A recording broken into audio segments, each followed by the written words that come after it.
instruments to hedge against this, hedge against that, and then like a basket of this index that. So it's just kind of fascinating.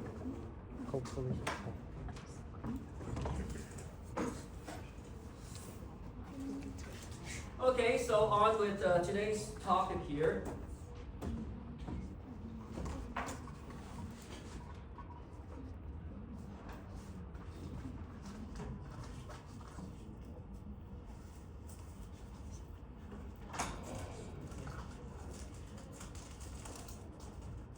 And and if you go to if there's an instrument or some kind of hedge thing or short this that they don't have available for sale, you can always get the banks to make you one. It's just crazy. Okay, so today's topic is on waiting line or queuing models. And waiting line and queuing models is mainly used to study service sectors or service organizations. You look at Tim Hortons, you go to a bank, you call the call center, you want to cross the border in the US, you always do have to deal with waiting in lines, right? So there's a lot of interest in studying wait times, service levels, utilization, that sort of thing. So queuing, this area is called queuing theory, and it's the study of waiting lines. So some things are quantity of interest. So what is the probability we have 3 customers in our store? What is the expected number of customers in the store? What is the expected number of customers waiting in line? And if you do join the line, what's the expected wait time in the line? And from the manager's perspective, what's the utilization of my workers or servers? Providing too much service or having lots of servers is costly because you have to pay wages. Not providing enough service and causes long lineups, that's also costly because customers will just buy their products from somewhere else. So you need to balance these costs.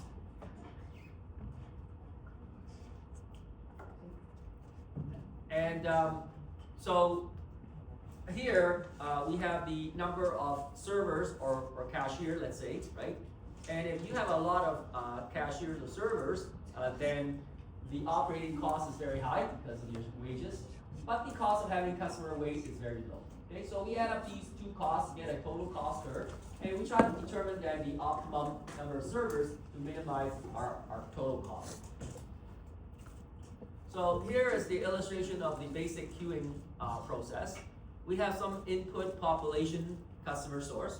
They come into our so-called quote-unquote system. System could be the store, the bank, the call center, the border. They join the line, and then there could be 1 up to K number of servers. They get their service, and out they go. Your textbook calls the number of servers number of channels. Okay, so your textbook calls number of servers number of channels. So let's look at these components first. So customers. Customers come from some population over time, right? The population size can be infinite. So really, if you look at our Tim Hortons store on campus here in the SW, anybody can go there. Or it could be finite. So maybe Tim Hortons decided to set up a separate counter, and only people working in the principal's office can go there, and so there would be a finite number of customers. Customers are generic word. It could be cars arriving to be washed, planes arriving for landing, and so on. How do customers arrive? So in this illustration, we have a customer arriving, sometime later, customer arrives, sometime later, arriving, and so on. So the time between arrival, we call this the interarrival time. Okay? And the most common in all the waiting line models is to assume that this interarrival time is a exponentially distributed random variable. That being the case, the number of customers arriving in a given time period is then a Poisson distributed random variable. So if the interarrival times is exponential distributed random variables, then the number of customers arriving is Poisson distributed random. So here, X is the number of customers arriving in a time period. So for example, we can calculate what is the probability of 5 customers arriving in a 15-minute time interval. here, there's your Poisson distributed formula from your MGEB 11 course, where X is the number of customers arriving, and lambda here is the arrival rate. For example, on average, 45 customers per hour will arrive.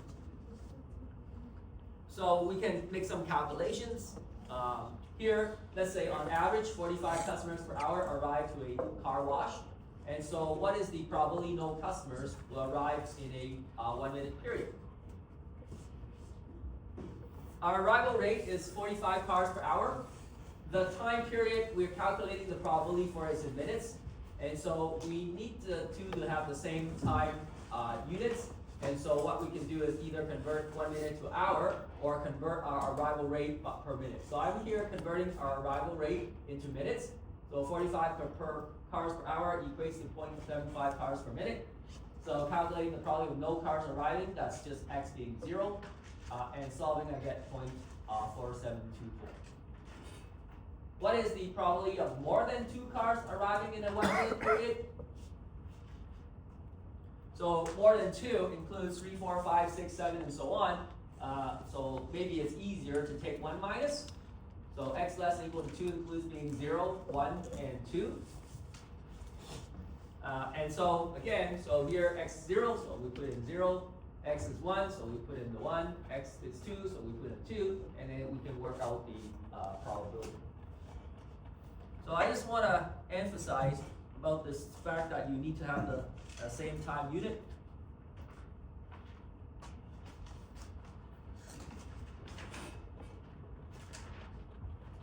Okay, so again, this is per hour, and this. So that is per hour, and here we are in minutes, and I just want to emphasize that you need same time unit.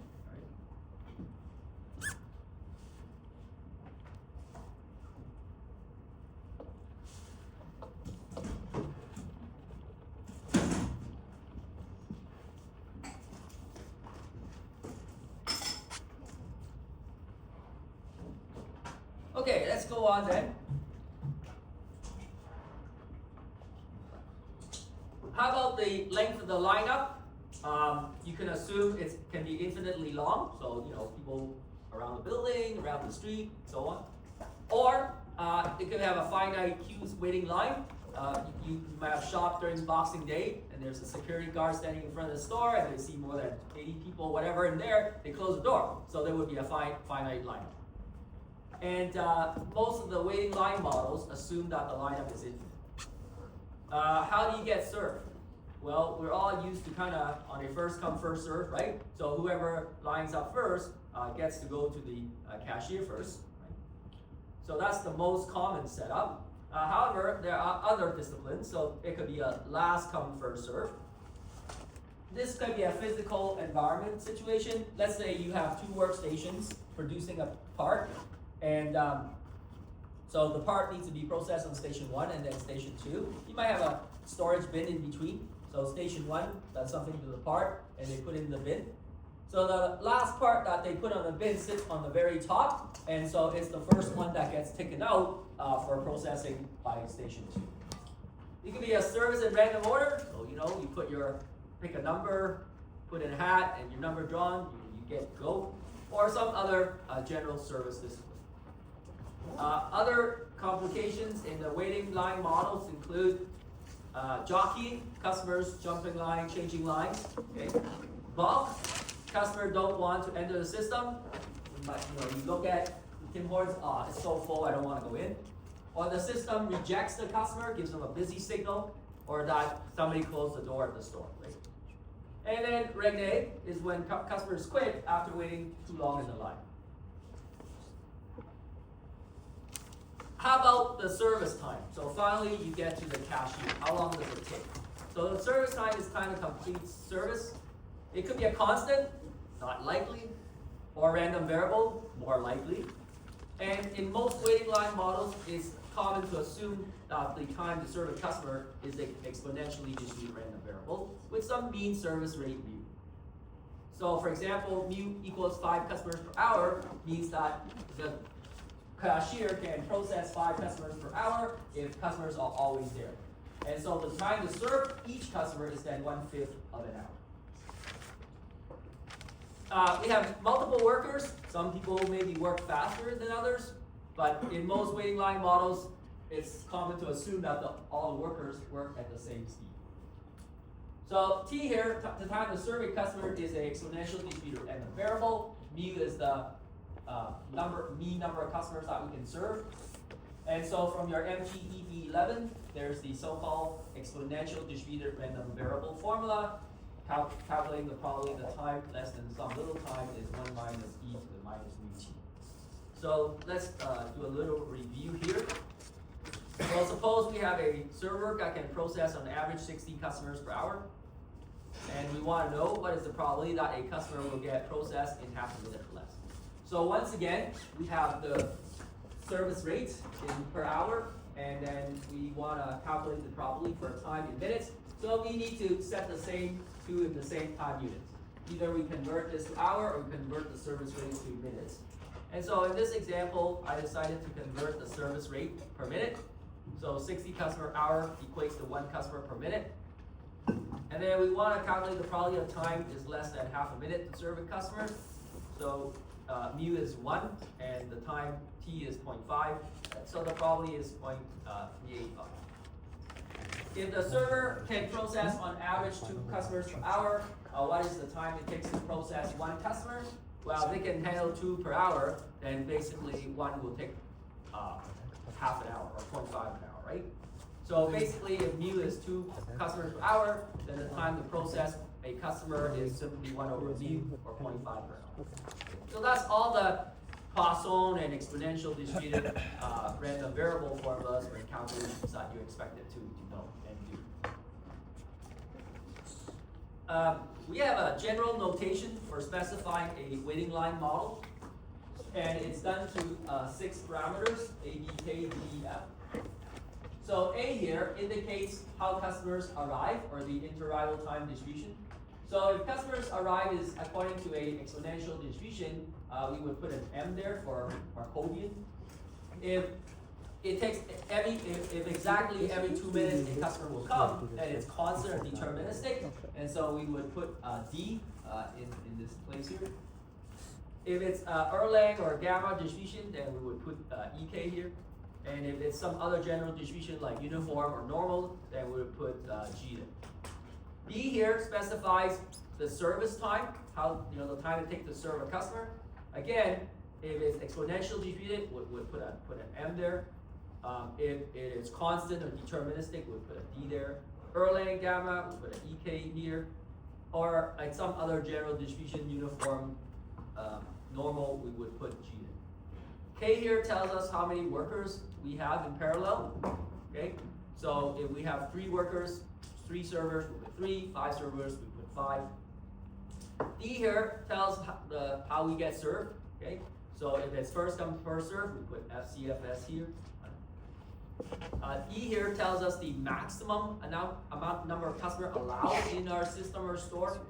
So if the maximum allowed is 30, we put 30 here. Max allowed is 20, we put 20 here. F here tells us the size of the input population or customer population. So if it's infinite, we'll put infinite here. If only 20 people, people from the dean's office can go there, and there's 20 there, we put 20. So you might say, okay, you might come across an article that says, okay, in this problem, in this article, we're studying a waiting line model defined as MM2 FCFS10 infinity. And you might say, what's that? What is that?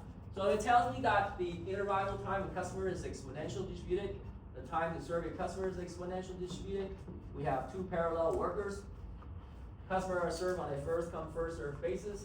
A maximum of 10 customers can be in my system or store, and customers can come from anywhere. So that's just described down here.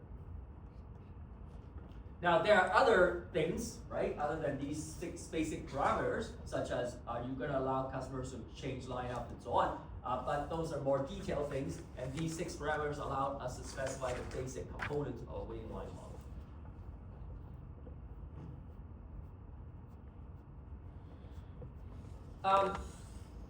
So it doesn't matter what system or store, bank, whatever you're studying.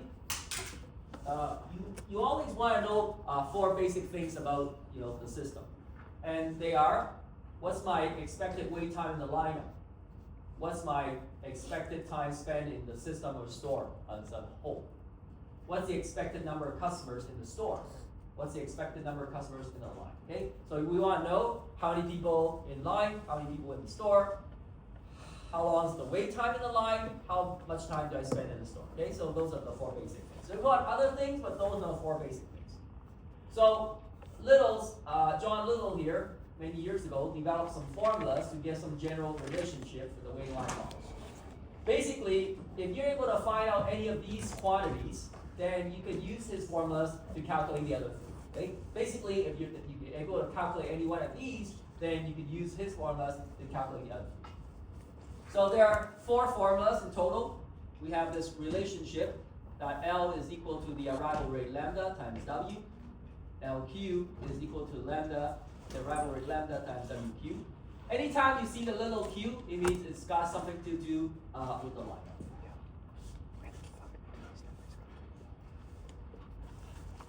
The time you spend in the store is the time you spend waiting in line plus the time getting served. And so W is equal to WQ, and the time being served is just 1 over the service rate. If we multiply the arrival rate lambda on both sides, we get this. And then we can replace lambda W by L. We can replace lambda WQ by LQ. And we get a 4th version of Little's formula. So we basically got 1, 2, 3, 4. And the idea is if you're able to calculate any one of these, you can use his formula to calculate the other 3. Okay, so we're going to start by looking at a very simple waiting line model where there's only one server. And we're going to assume exponential in arrival time, time to complete or serve a customer exponential. We only have one worker. And first come, first serve basis. An infinite number of customers can be in our store or in the line, and customers can come from anywhere. So this is probably the first waiting line model that was developed. Okay, just keeping everything very simple. And you can calculate, for example, what is the probability that there will be 4 customers in the store system. There are a lot of waiting line formulas, and you can see some down here. Okay. And it says these formulas are applicable for the system in steady state. So what does steady state mean? Well, think about a bank opening the door in the morning.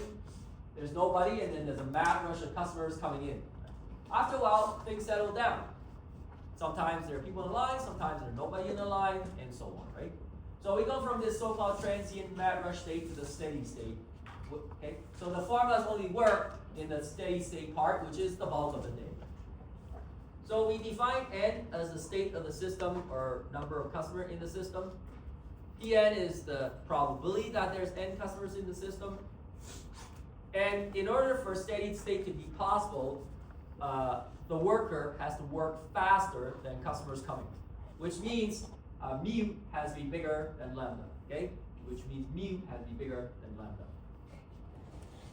So the probability of no customer in the system, T0, is defined as 1 minus lambda over mu. The probability of having n customer in the system is then lambda over mu to the power n times T0. The expected number of customers in a line, LQ, is given by this. And then we'll use Little's formula to find the other quantities. Right? So given that we have LQ, we can use this formula to find WQ. Once we have WQ, we can use this formula to find W. Once we have W, we can use this little formula to find L. A lot of times, you're interested in knowing what is the probability a customer coming will have to wait. Okay, so that's an important probability to know. Okay, so we define that as PW. And basically, because you only have one worker, the only time you don't have to wait if there's nobody there. Any other time, you have to wait.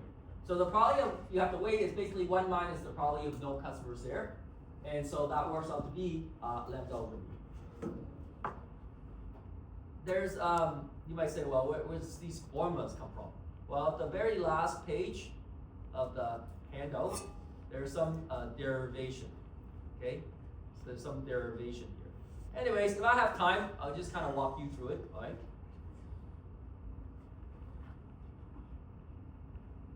Your textbook doesn't even bother with the derivation, they just give you the formula. It'd be nice to see some derivation.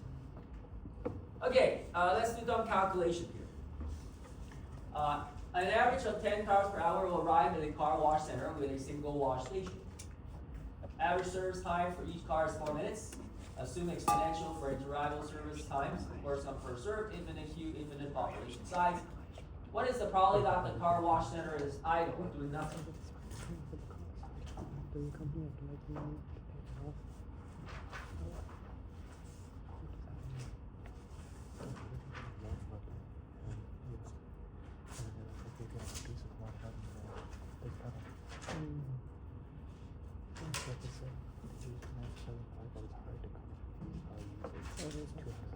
Okay, so let's look at this problem here. And so, we got cars coming, we got a single wash, and how it goes.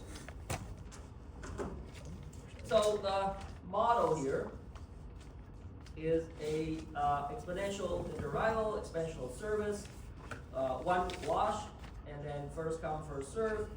Infinite number of customers can be in the system, and customers can come from anywhere. So it's the standard MM1 model.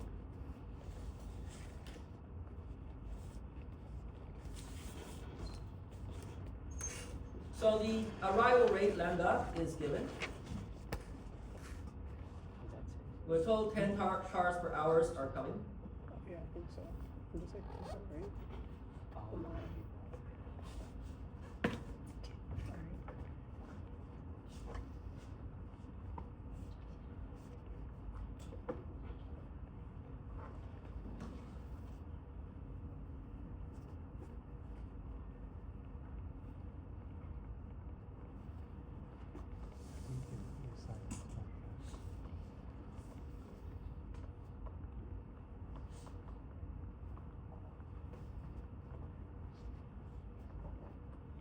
How about the service rate mu?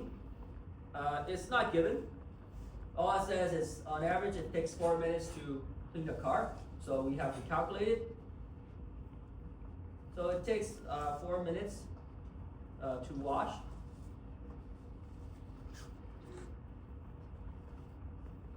And so the service rate mu is equal to 60 divided by 4.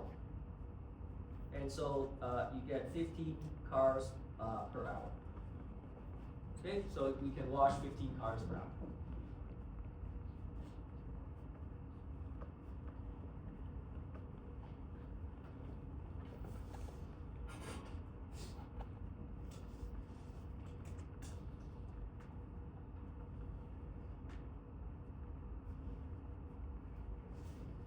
Okay, we want to know whether the probability that the car wash center is idle.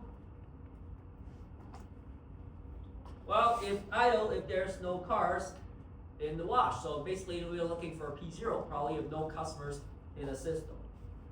And we already have the formula for that. It's just 1 minus m over mu.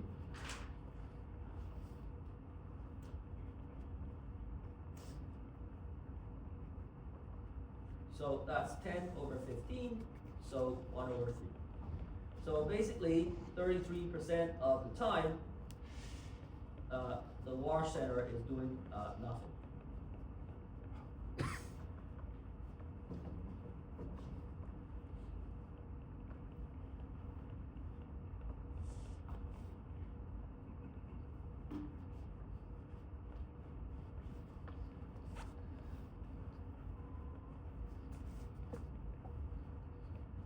So car wash center are very typical of single server, right? You go through a drive-through, one of those automated things. It's like, you know, one wash. It's not like 3 different buildings you could go into.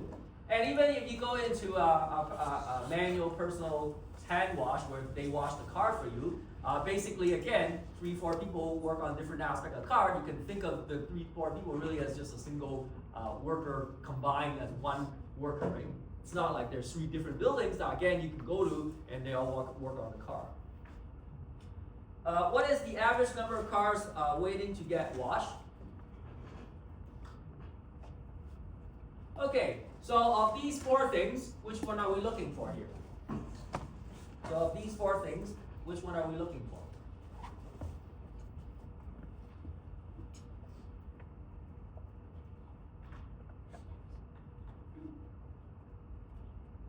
Which one are we looking for? Average number of cars waiting in line to get washed. Yep. Nope. W is time. So that would be LQ, right? Expected number of customers in the queue, right? Expected number of cars waiting in line to get washed. So we have to find LQ. And we have the formula for that. LQ is lambda squared over mu times mu minus lambda.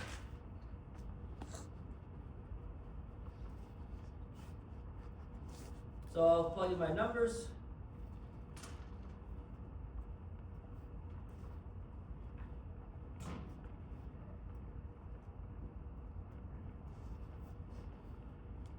So whenever we go to the car wash center, we expect to see about 1.3 cars.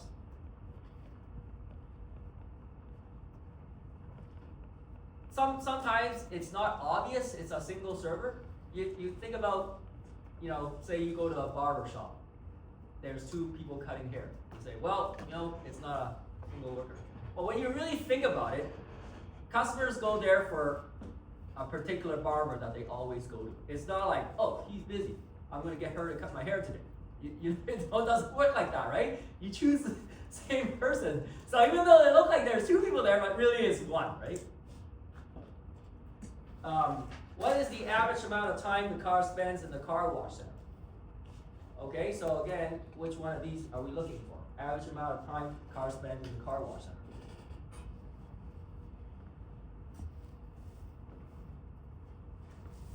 Which one are these we want?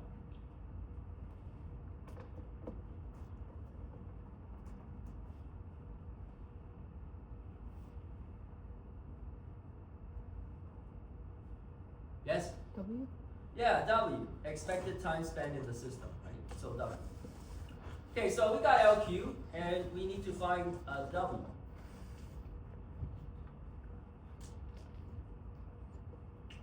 So maybe what we can do is you will use this here to find WQ. So we have LQ, right? So we'll use this here to get WQ. And then once we have WQ, then we'll use this little formula to get W. So first, we will use this formula to get WQ. So LQ is 4 over 3, lambda is 10. So solving, I get WQ is 4 over 30.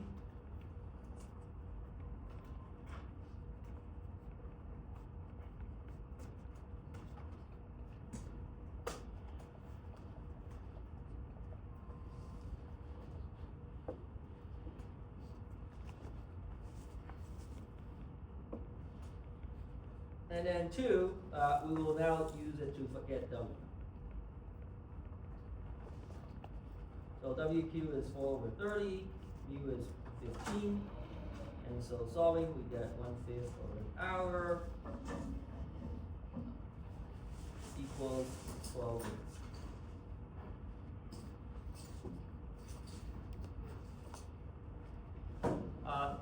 Many of the waiting line, there are many waiting line model or waiting line studies, and particularly in healthcare, especially in hospital emergency departments.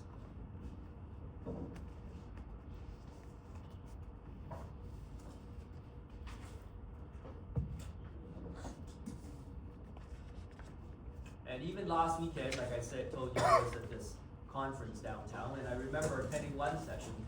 They were studying wait times in one of the Toronto emergency departments.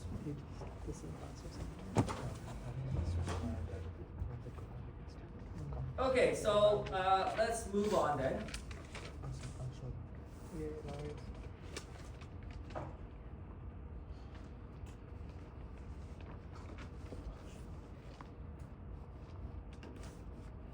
And I learned something interesting in that presentation is that from the hospital perspective, they want the customers or patients to wait as short as possible, right?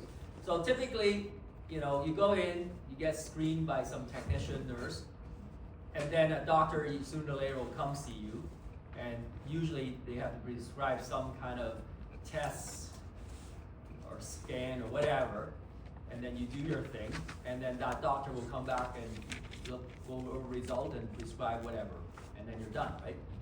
So what I learned was the hospital want this patient to stay as, you know, as short time as possible through the whole process. However, doctors get paid when they fully process a patient. So if Dr. A sees you, and then they're, oh, my shift is over now, and they leave, and then the next doctor come in to you know, finish you off, the first doctor doesn't get paid. So the doctors have their own incentive to like, okay, you know, which patient do I want to see next? Because if I don't see that patient, by the time I leave, I don't get paid. So you have this little conflicting requirement here that makes the waiting time analysis complicated. But, okay.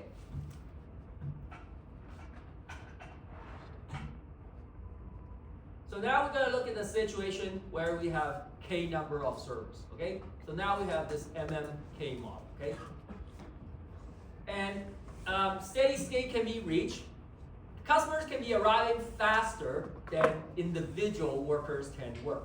However, they cannot be arriving faster than the group of the workers combined, right? So therefore, the arrival rate lambda has to be smaller than the group of the workers, K of them combined, for steady state. The probability of calculating no customer in the system is a lot harder. And the probability that there are n customer in the system has the top formula and the bottom formula. You use the top formula if the n you're calculating is less than the number of workers k, and you use the bottom formula if the probability n you're calculating for is greater than the number of workers k. The expected number of customers in the line is, again, is a little bit complicated. And again, once you're able to get LQ, you can use little formulas to get the other quantities, right? So once you have LQ, you can calculate WQ, you can use W, and then you can use W to get L. Again, we are interested in many occasions, what's the probability a customer arriving will have to wait. So we have this then P wait formula. Okay, an average of 80 parts per hour arrive at a manufacturing line with 2 identical machines for processing. Average service time for each part is 1.2 minutes. Assume exponential for inter-arrival and service times. First come, first serve, infinite queue, infinite population size. First of all, can steady state be reached? And then what is the expected number of parts in the system?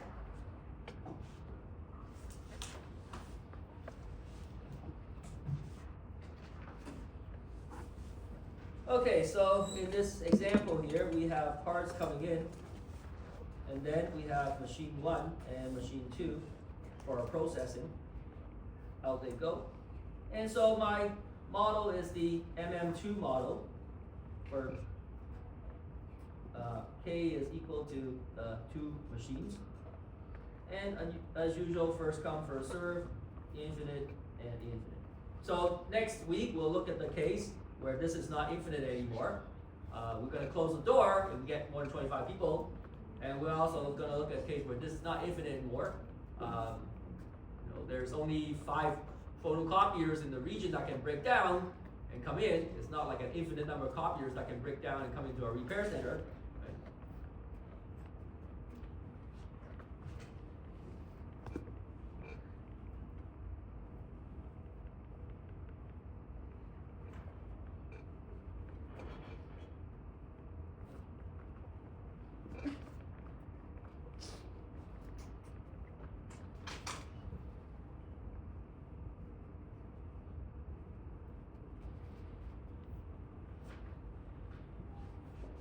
Okay, so we look at the arrival rate.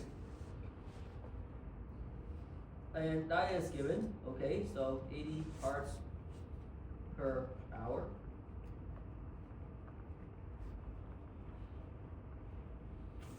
Service time rate not given, but it takes 1.2 minutes to process a part.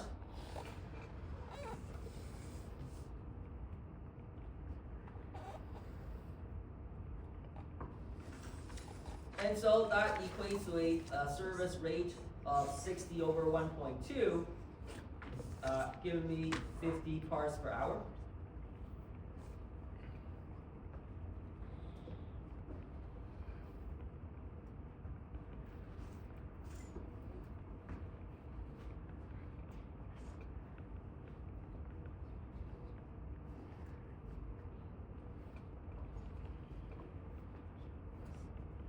Okay, so first question, can steady state be reached? Again, for steady state to be reached, lambda over k times mu has to be less than 1.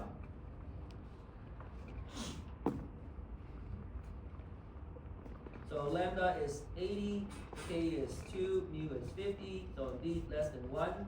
So therefore, steady state can be reached.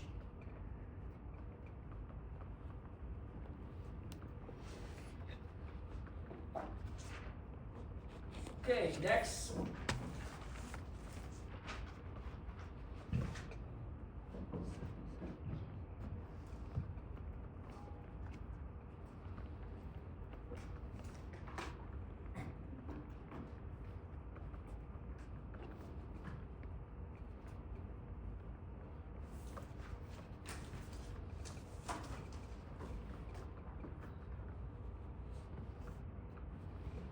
Okay, so we want to calculate the expected number of parts in the system.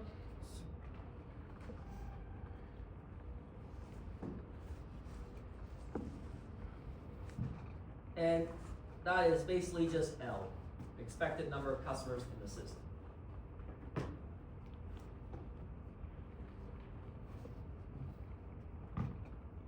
I mean, there's a lot of people working in waiting line models. And many of them are waiting line models are theoretical, like you derive the equations for calculating these things. Personally, I like to use simulation better as a way for studying waiting line models, and just because simulation you can model and simulate so many different things that it's very hard to compute analytically. So just a simple example of the car wash. And so if you are going to a manual wash, okay, times could be exponential, right? Sometimes they take a little bit longer to rub your car, sometimes they take a little bit less, sometimes they spray some more foam, whatever. But if you go to an automated car wash, then usually the time is, you want the ultra wash, the basic wash, or the deluxe wash, and then time is set, right? And so it's not exponential anymore. And so how do you deal with the fact that, okay, now you got 3 set of times? And then you gotta think about, okay, what's the percentage of cars gonna choose deluxe? What's the percentage of cars gonna choose like basic, and so on? And so you can incorporate all these details when you do a simulation model, and then to determine wait times in the line when you get to the car wash. Okay, so we have to calculate L. And so what's the game plan here? Well, maybe what we need to do to calculate L is we can use one of these little formulas, right? We can use one of these little formulas here, which require us to first calculate LQ. So to calculate LQ, I have this formula here, but it requires me to calculate P0. So I have to do this. So step 1, calculate P0. Step 2, use it to calculate LQ. Step 3, use the LQ to calculate L, right? So I have to start with my P0 over here.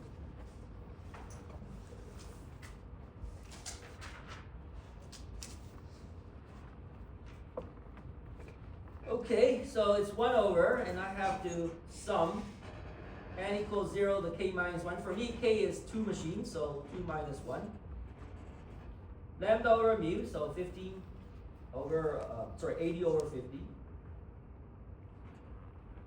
To the power of n, over n factorial. Then lambda over mu to the power of k, so 80 over 50 to the power of 2 factorial. And then k times mu, so 2 times 50. K mu minus lambda, so 2 times 50 minus 80. Okay, so that formula comes to this.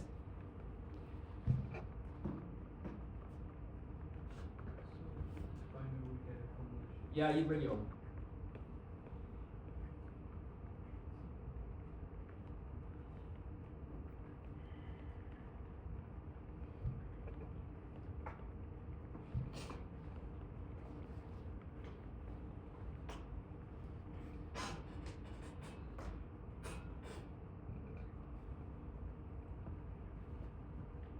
Okay, so now let's simplify this sum here.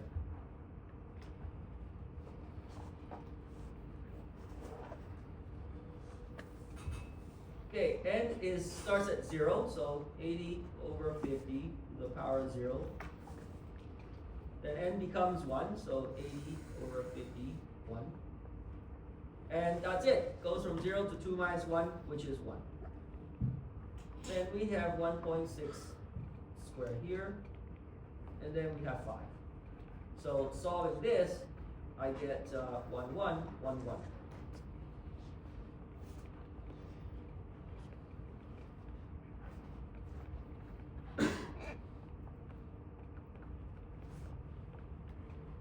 So I'm scheduled to launch a new elective in winter 2026 if you guys are still around. And it's simulation of business processes. And so instead of using analytical formulas, weighting line approach, we be building a simulation model and running simulations to get these wait times and so on. Okay, so now that we have P0, we can use it to calculate LQ. Okay, so LQ is lambda over mu to the power of k.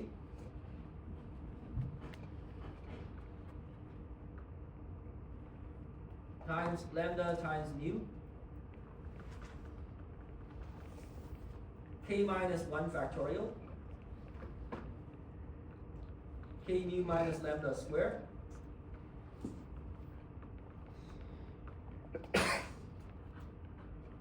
Times P0.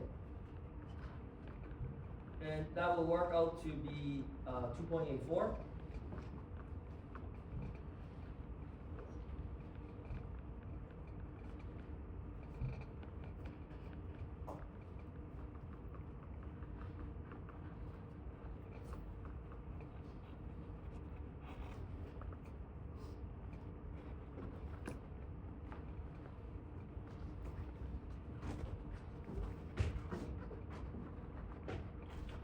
Finally, we'll use the LQ to calculate L. So L is equal to LQ plus lambda over mu. So 2.84 plus 80 divided by 50 gets me 4.44 parts. So whenever we get to this machining area, we expect to see about 4.44 parts on average around.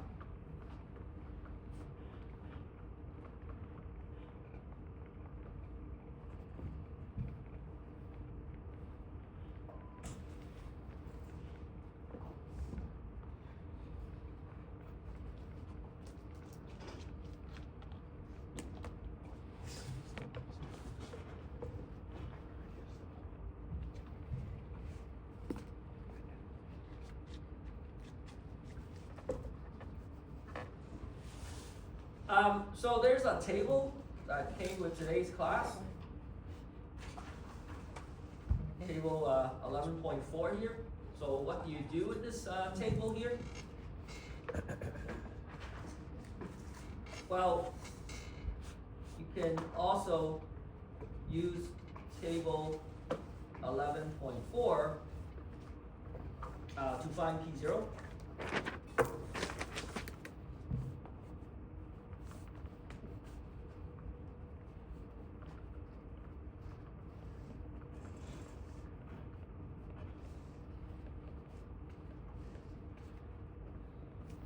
So how does this work? First, you calculate the ratio of lambda over mu. So that's 80 over 50 equals 1.6.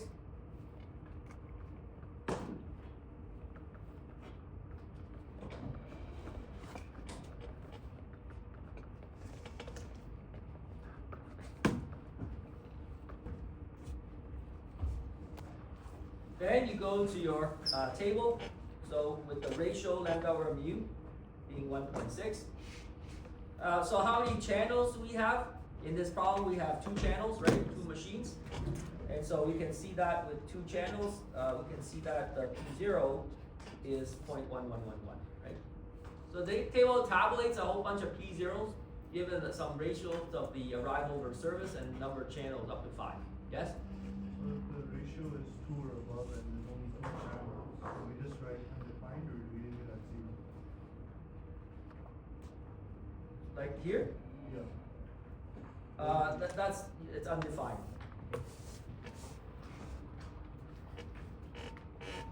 Okay, so therefore, using the table here, so ratio 1.6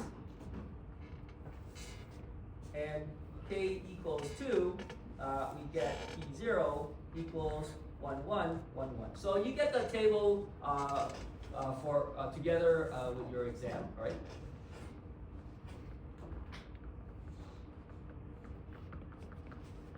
Okay, where's the sign-in sheet?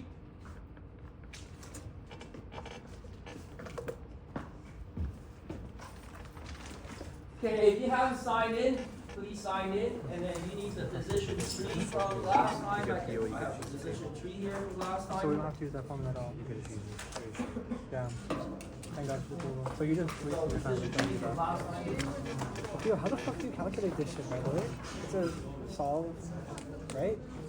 But like, don't you have 3 variables here? Oh, solving. How you doing? Using preemptive goal procedure. Use it for good. You can't do it normally? I don't have a spare pen today.